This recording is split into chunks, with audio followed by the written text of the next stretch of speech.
Okay. Do you want to listen again? Yes. Yes, please, huh? Okay.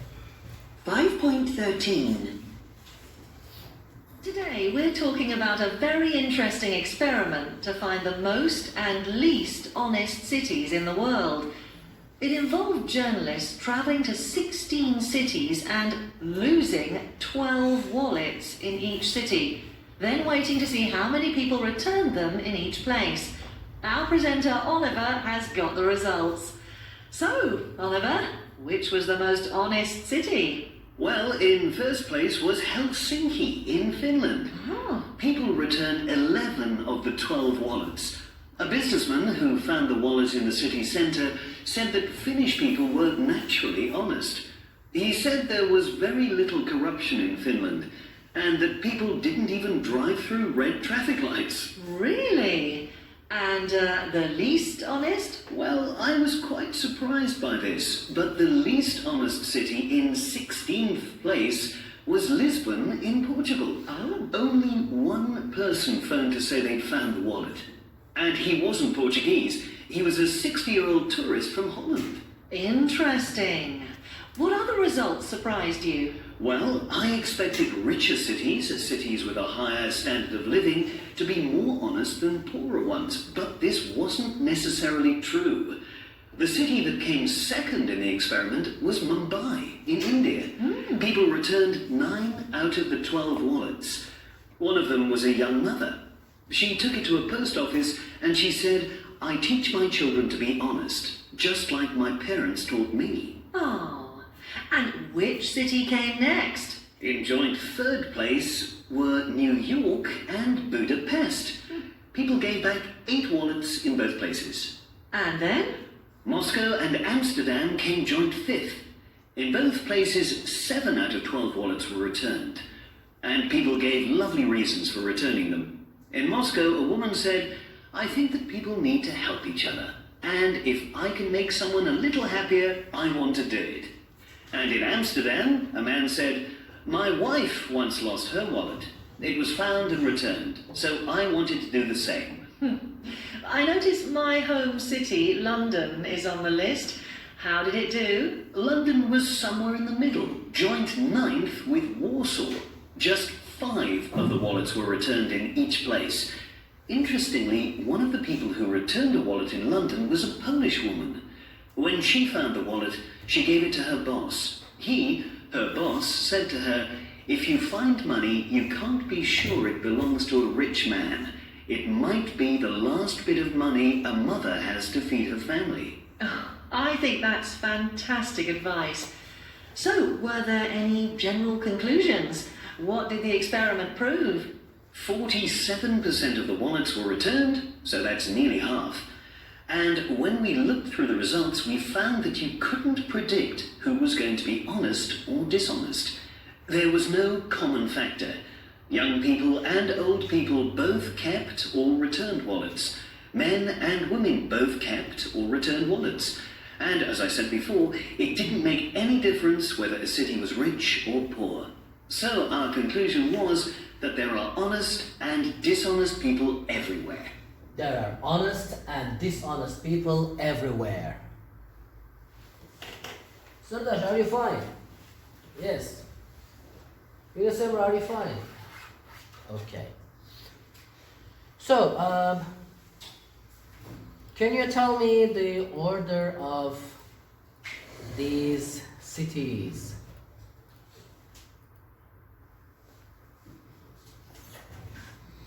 Which city is number 1?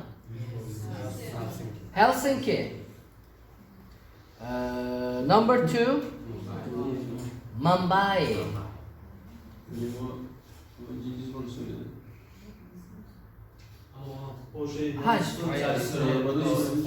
Ha olsun, nasıl olsa şeyleri söyleyeceğiz ya. Ben şeyle gittim. Number 3, there are 2 cities with number 3. Budapest and New York, you're right. Number 4'u ben duymadım. Number 5? Amsterdam. And Moscow? Yes, you're right. Joint 5th. They are joint 5th. Okay. Number 6, no. Number 7, no. Number 9, 2 countries, 2 cities. London and Warsaw. Warsaw. And number 16, Lisbon. Okay. So, Lisbon is the least honest city, and Helsinki is the most honest city. Doğru mu? Okay. Now, let's look at these questions. Onu en son şey yapacağız. In which city did someone say that his wife once lost her wallet? Amsterdam. Okay, Amsterdam. In which city did someone say people in his country were very honest? Helsinki. Okay. People need to help each other.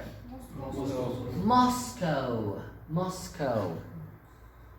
She teaches her children to be honest.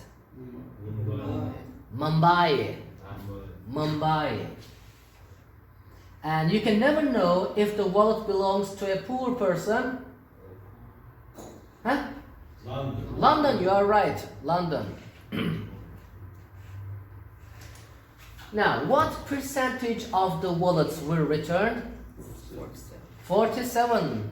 Sonlara doğru söyledi. We are going to watch it, okay? And did the people who gave them back have anything in common? Yes or no? No. Rich people and poor people returned wallets. Young people and old people returned wallets. Dedi ki there was no common factor. Biraz sonra göreceğiz. Hatta görelim. 5.13. Okay. Follow on the board, please. Today we're talking about a very interesting experiment to find the most and least honest cities in the world. It involved journalists travelling to 6 cities and losing 12 wallets in each city, then waiting to see how many people returned them in each place. Our presenter Oliver has got the results. So, Oliver, which was the most honest city?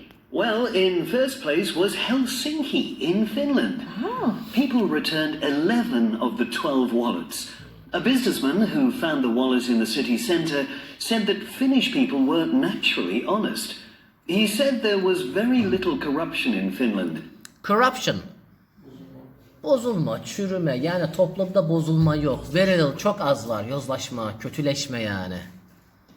Kötüleşme çok az var. Okay. And that people didn't even drive through red traffic lights. kırmızı ışıkta geçmek diyoruz değil mi? Drive through red traffic lights. Yazdınız mı bir yere? Ezgi yazdın mı Ezgi? Ah Ezgi ah. Öyle her şeyin olmuyor bu işler. Sude yazdın mı? Ferhat?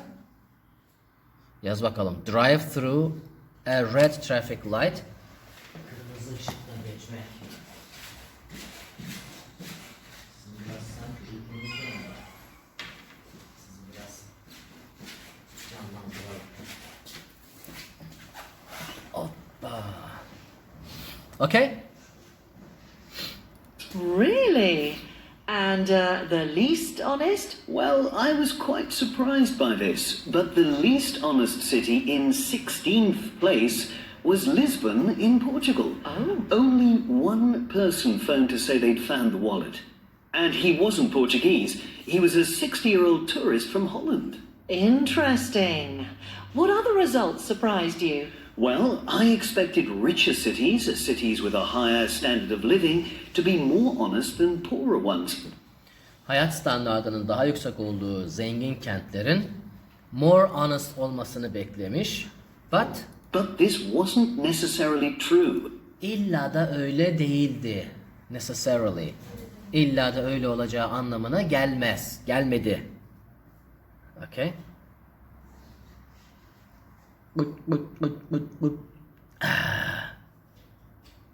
Okay?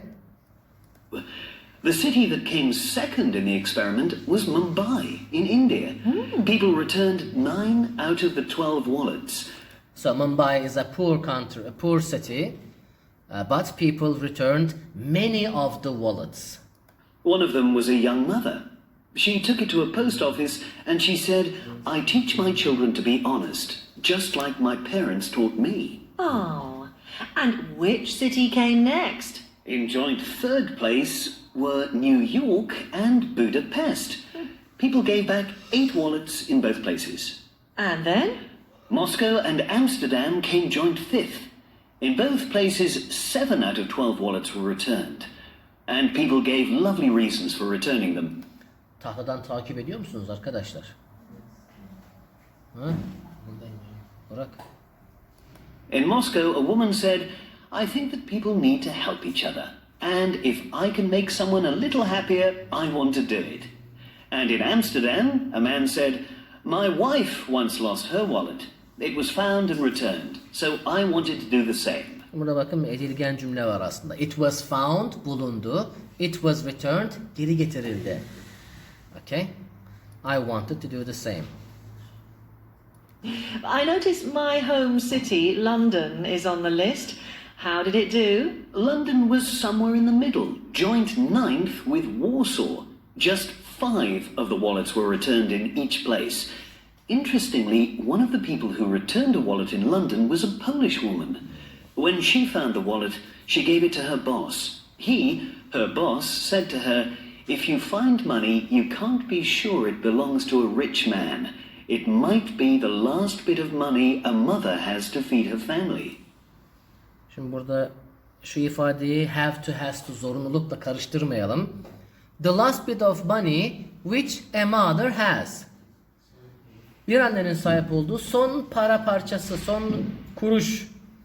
Ne amaçlı? To feed her family. Yani çoluk çocuğuna yedirecek son parası olduğundan veya olmadığından emin olamazsın diyor. Okay? Have to, has to değil yani bu. A mother has money to feed her family. Okay? I think that's fantastic advice. So, were there any general conclusions? Do you remember conclusion? Sonuç. Çıkarım. Genel bir sonuç, genel bir çıkarım var mı? What did the experiment prove? Bu deney neyi ispatladı? Prove. Ne kanıtladı? 47% of the wallets were returned, so that's nearly half. And when we looked through the results, we found that you couldn't predict who was going to be honest or dishonest. Predict'i hatırlıyor muyuz? Geleceğe dair bir tahminde bulunuyorduk değil mi going to ile beraber? I think it's going to rain. Niye? There are clouds in the sky. Değil mi? Hey gidi. Bakın şimdi buraya. There was no common factor. Yani cüzdanları geri getirenler arasında bir common factor, ortak bir faktör yok. Young people and old people, men and women. Okay? Young people and old people both kept or returned wallets. Men and women both kept or returned wallets. And as I said before, it didn't make any difference whether a city was rich or poor. It didn't make any difference. Hiçbir fark yaratmadı. Şehrin rich veya poor olması. Okay? So our conclusion was that there are honest and dishonest people everywhere. There are honest and dishonest people everywhere. This is the conclusion. Okay? It's about Mindset. zihniyet. Uh-huh. Bununla alakalı. Yes. Yes. Okay. That's good. Okay. Now think about Turkey and think about your hometowns.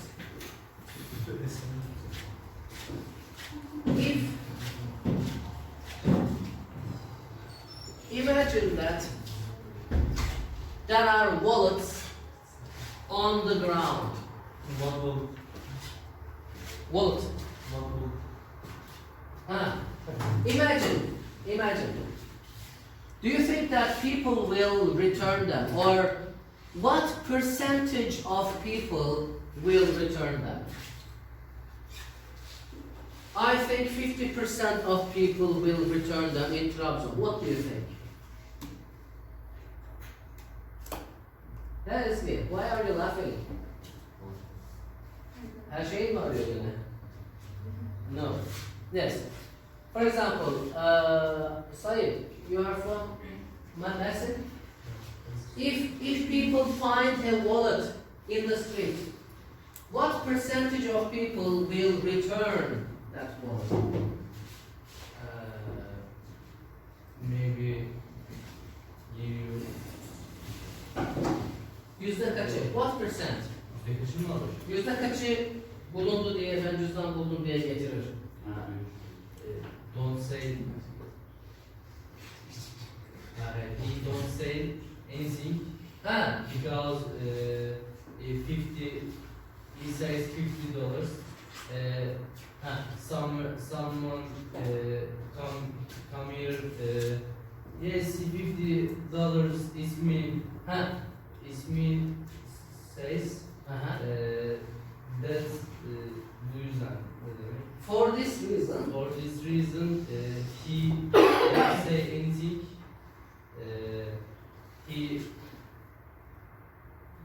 he will keep the wallet.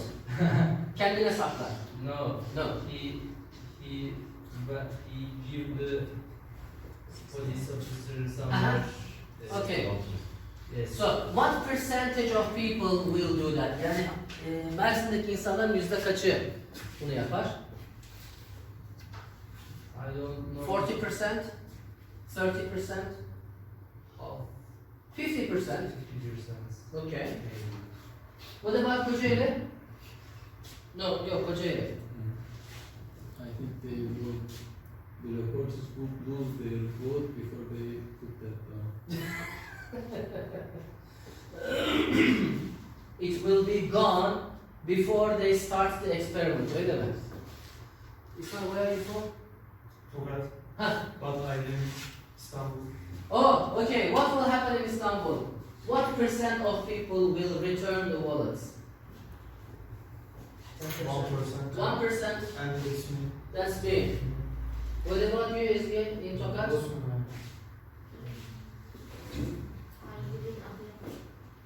Okay, in Adıyaman, what percent of people will return the wallets? Hemen hemen hepsi mi? Almost all of them. Olmaz.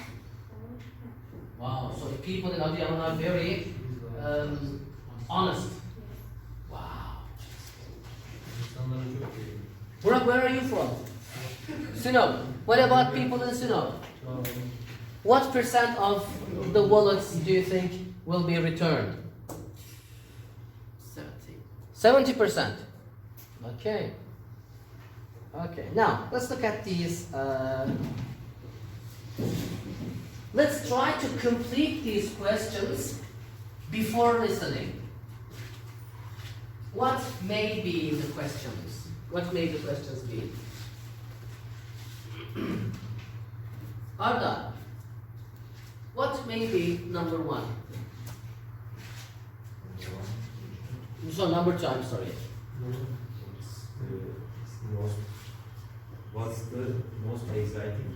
Yes, maybe what's the most exciting holiday you've ever had? Abdul Kadir, what may number three be? The most beautiful film, the most exciting film, the most frightening film. Derya, what may number four be? Most dangerous one. Ha? Dangerous. Tehlikeli film mi? Dört mü? Ama tehlikeli film olmaz ki. Ha, okay. Yes, number four. Exciting. Exciting, the most exciting sporting event. Akif, number five. The best thing you have ever bought. The best thing you have ever bought. Surdash, six. Who is the most the Generous person. most famous person? Maybe. Okay. Burak, seven. It's the hardest sport you have. The hardest sport you've ever done. Çağatay. What's the easiest subject you have? Easiest subject, the easiest subject you have ever studied. Now let's listen and complete them. Bakalım bilmiş miyiz? 5.14. 1.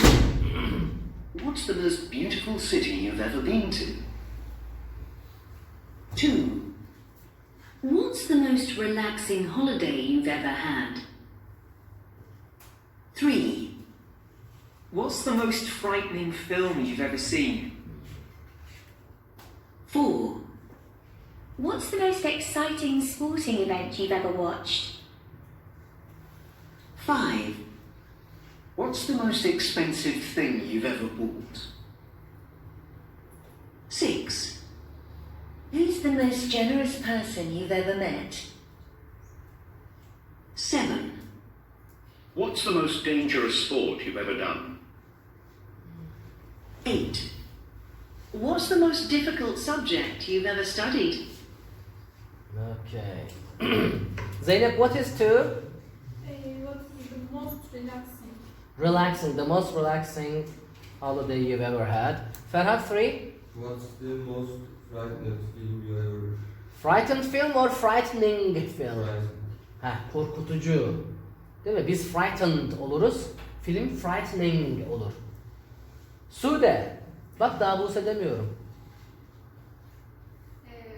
What's the most exciting sporting event Event. you ever Watched. watched? Okay. Mahmut. What is the most expensive thing you have ever bought? Okay. Said. Who is the most generous person you have ever met? Met. Yunus Emre. What is the most difficult subject you have ever studied? Okay. And the most dangerous sport you've ever done. Okay, now. Ezgi, what's the most... Cevap Trabzon biliyorum ama ben gene de sorayım. What's the most beautiful city you have ever been to?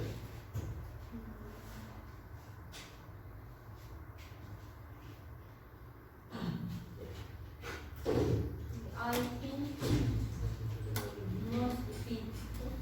City No, I have ever been to ever. is Ankara. Okay. But you look very different in your photographs. You. I think it's because of your hair. Saçlarım normal hayatta Bize fasaklı haline geliyorsun. Her şeyle buluşacağın zaman saç baş düzeliyor değil mi?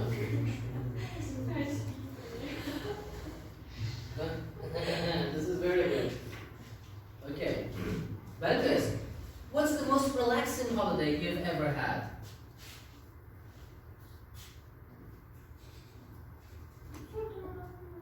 Diyor ki bugüne kadar geçirdiğin en dinlendirici tatil. Mesela bunu bize simple past tense anlatabilirsin. 2 years ago, I went to blah blah blah with my family. Yes.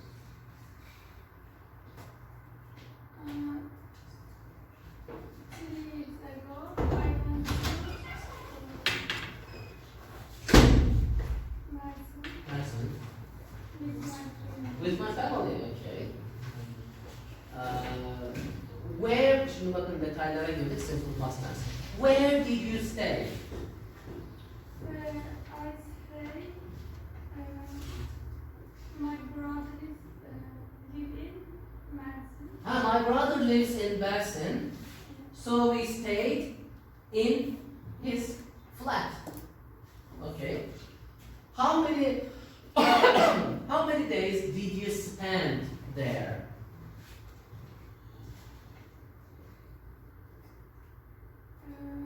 One. Okay. Did you do anything interesting? Yani denize girmekten, yemek yemekten başka, did you do anything different? No. Okay. Nereye gülüyor? Derya. Fotoğraflara mı? Ha. Nesrin. What's the most frightening film you've ever seen? Önce şöyle sorayım. Do you watch horror films? Bakın. Do you watch horror films? Sometimes. I generally watch my brother. Ah, how old is your brother?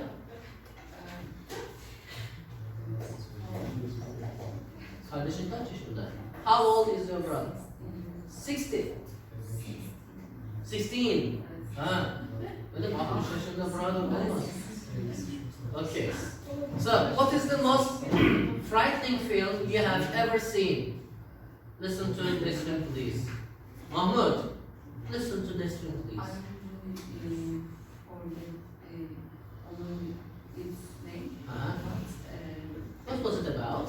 the most fighting film I have been seen I have seen is in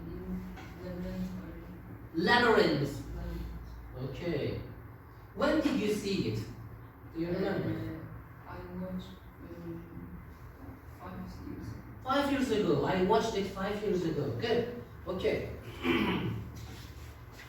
So, do you watch sporting events?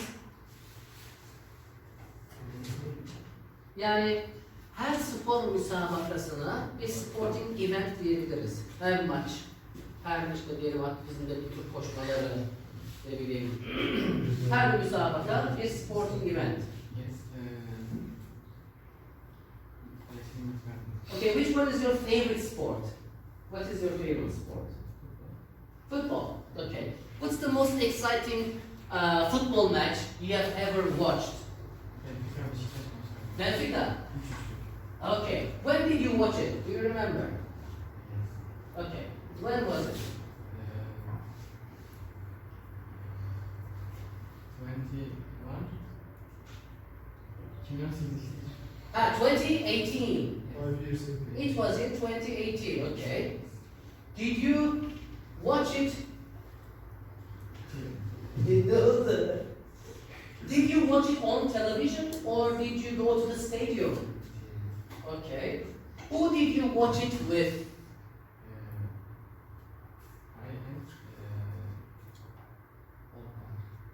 Elder brother. I watched it with my elder brother. Who won the match? Nobody. It was a draw. It was a draw. Okay. Oğlan pasta değil sanki adam öldürecek. Bu nasıl bir... Maşallah. You look great. Efendim?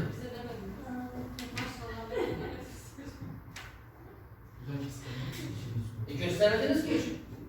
Söyledik demediniz hocam. Sonuç ne?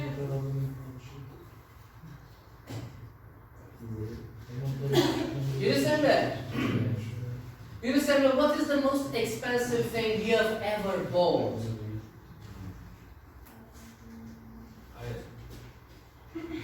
I bought shoes. I have bought shoes, a pair of shoes. Yes. When did you buy them? Şimdi simple past tense. We are going into details, so we use simple past tense. When did you buy them? Do you remember? I buy. I bought them. I bought them. That really. No, when did you buy them? Ne zaman? 2 months ago. 2 months ago, okay. How much did you pay for them? 2000. Liras.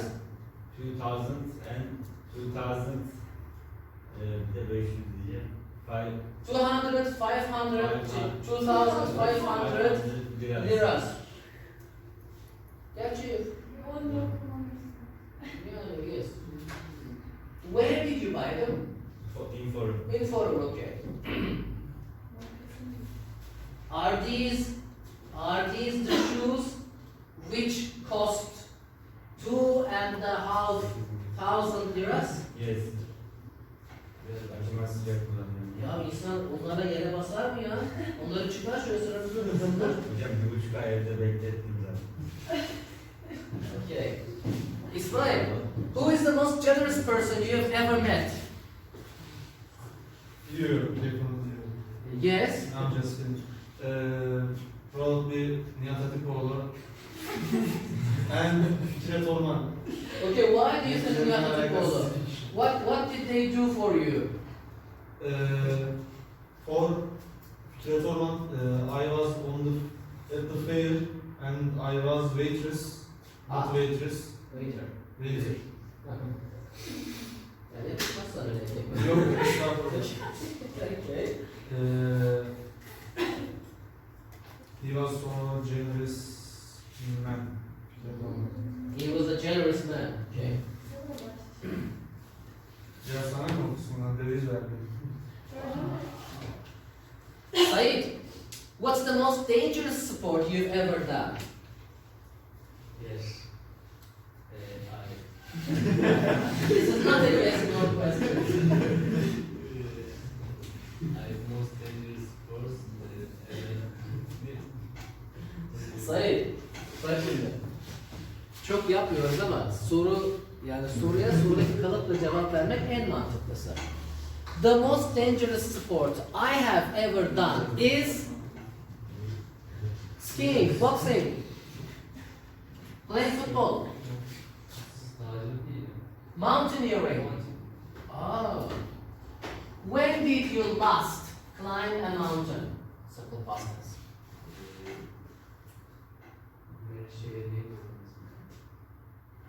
No, when? Ne zaman? Ha. 2 weeks ago. 2 weeks ago. Yes. Ah, okay. Alright. Mahmoud, what's the most difficult subject you have ever studied? Çalıştığım hakkında öğrenmesine. Bugüne kadar yani çalıştığın en zor ders hangisi?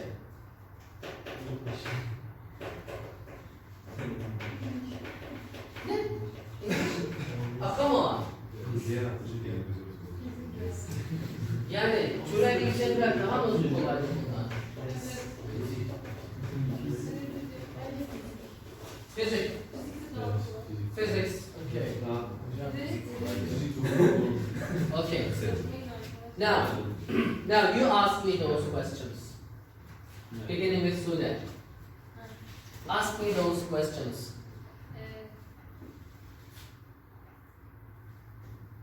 Number 1. Yeah. What's the most expensive thing you have ever bought? The most expensive thing I've ever bought is my car. Yes. Yes. What car do you have? I have a Skoda, Which model? an Octavia, Kaç model hocam? 2021.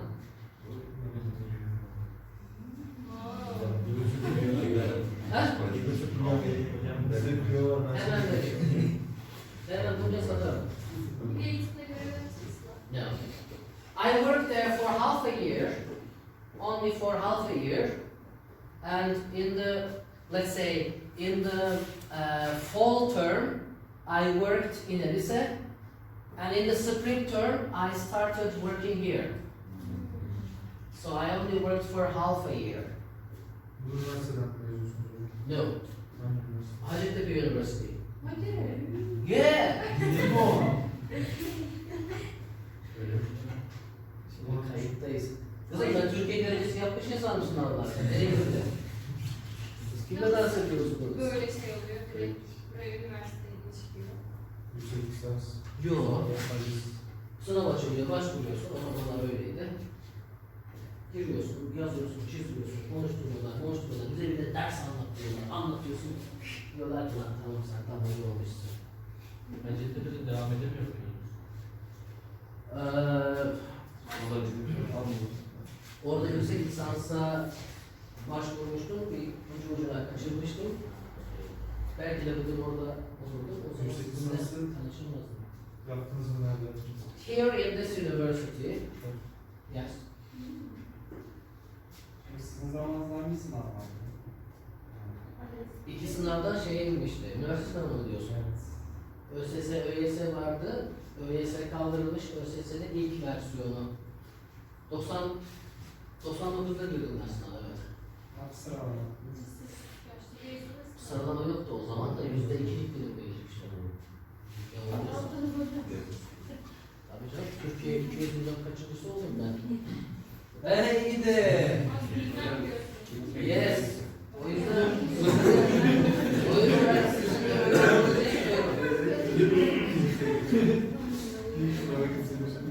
Yes, Ferhat, ask me one of the questions. Quick, come on, quick.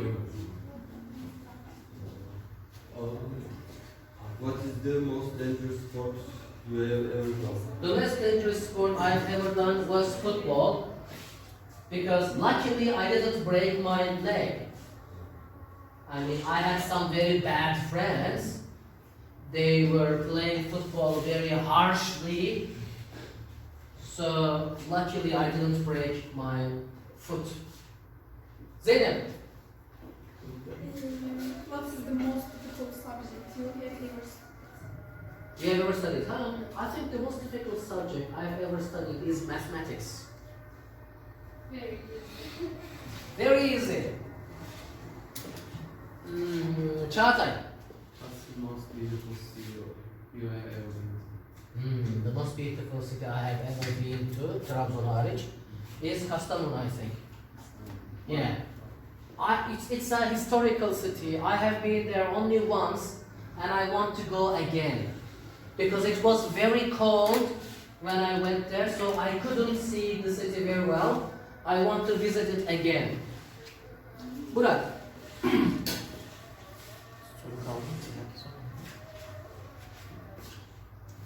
What's the most relaxing holiday you have ever had? Yeah, in 2008 I got married and I went on honeymoon. Honeymoon. Bali. To Barton.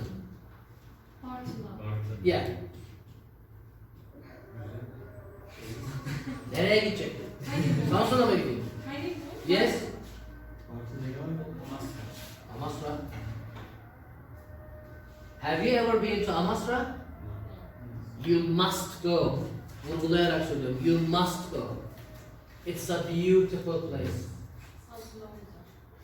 Hatta Kastamonu mu, Bartın mı düşünürüm yani. So the most relaxing holiday I have ever had was in 2008. Yeah. How was it first? I don't remember, it was 15 years ago. Ama babamın arabasının deposunu ilk kez dolu olarak orada gördüm. Buradan doldurup böyle çıktıyorum. Okay. Yeah. Arda. What's the most frightening film you have ever seen? Actually, I don't watch horror films, so I can't say anything. I don't like horror films. I get really scared, so I don't watch horror films. Yes, Yunus'un. Who's the most generous person you have ever met? The most generous person I have ever met is myself. My friend Hasan Hoca. Yeah.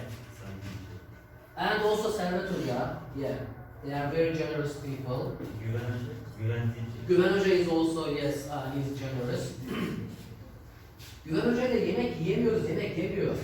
Yese generous'ını gösterecek de bir yemeğe götüremiyorum onu. Yes, who else? Falan mı? Nasıl? Diyette falan mı? No, he doesn't like eating very much. He often drinks tea, a lot of tea. Hocam günde bir demlikten fazlasını bitiriyor. Yes, and he sometimes eats biscuits. Sometimes. He doesn't eat much at school, but when he goes home, he eats a lot. Because his wife is a great cook. Yeah. Ezgi, who is this? My best. Your best friend. She is cute. Okay, yes, who else? Ask me. Abdülkadir. RBS question. Yeah, you have asked me all of them. Okay then. Okay, now let's go to the next page. No, before the next page there's a writing. Page 116.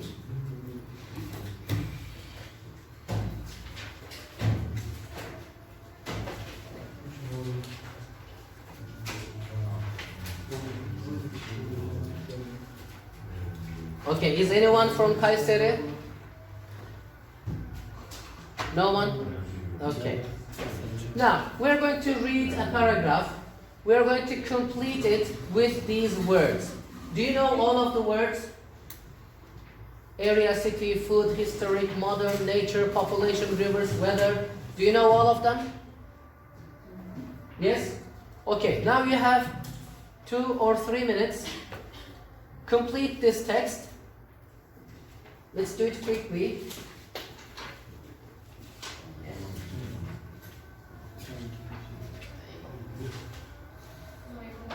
Yes, of course, we are very polite.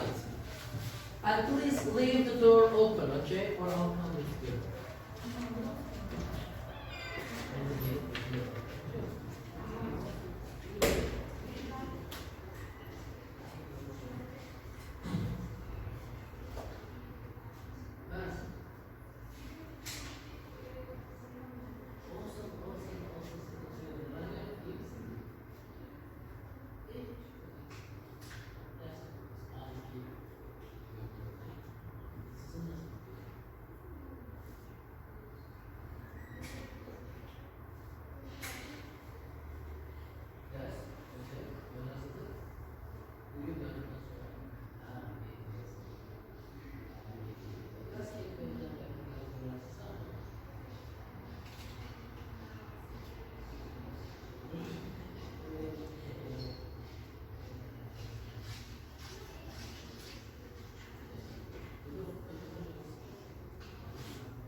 I think you are ready.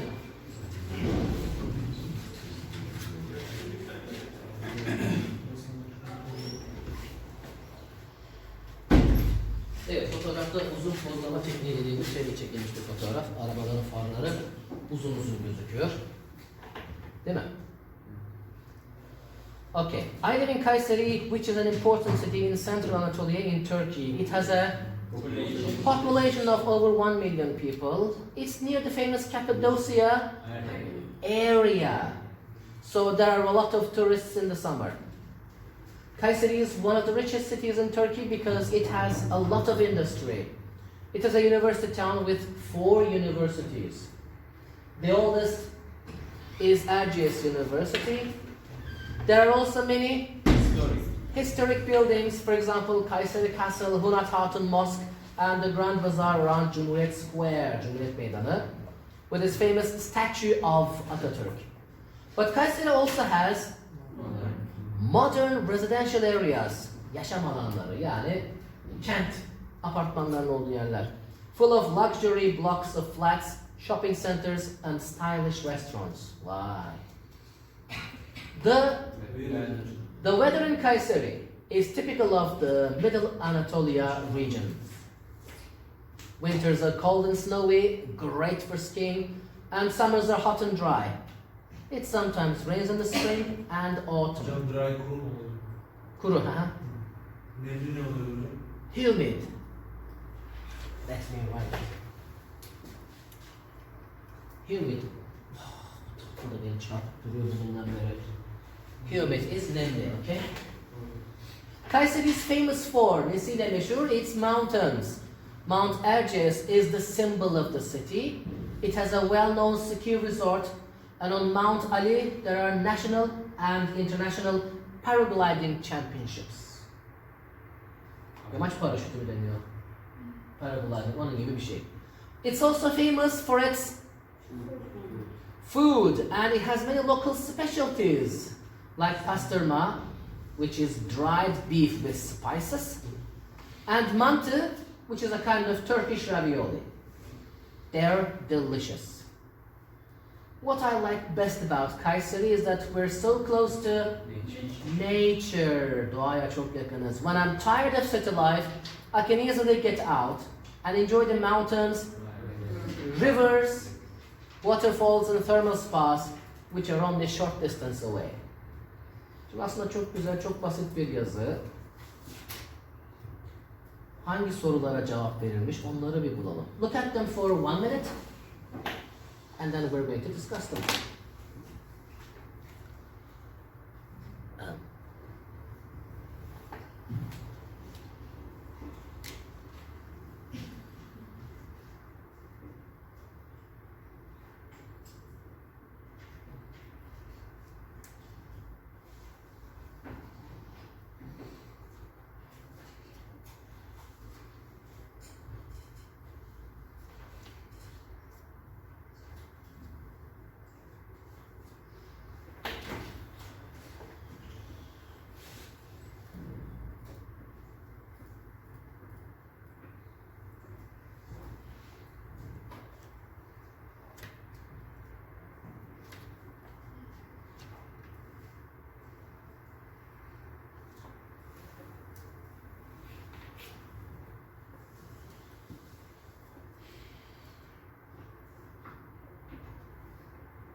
Are you ready?